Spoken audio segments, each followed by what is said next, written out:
So over here you can see that I have a Google form, and let's say what I want to do is transfer the ownership of the form to other person. So in that case, what you need to do is you need to go around, click on the three dot icon, and then you need to click on add collaborators. So once you do that, over here, you'll have to type the email address of the person that you want to transfer the ownership to. And then instead of editor, you have to go around and choose transfer ownership. But you don't have access to it right away. First of all, you have to invite them out as an editor. So if I were to go around over here on to add collaborators right here, you can see that the other person is an editor now.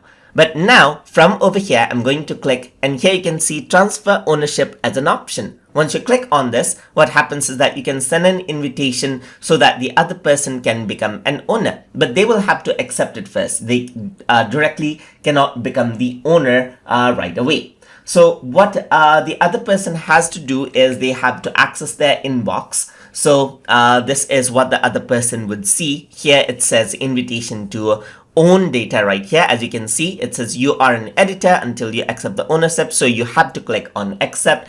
And when the other person accepts it out and they open out the form, they become the owner. So you can see that the form actually opens up right here. And now you are the owner right here. So just like this, they'll be able to kick the original owner off as well. So now if I were to go out, and then if I were to go around on to add collaborators section, you can see that the other person is the owner and you are not the owner of the file anymore.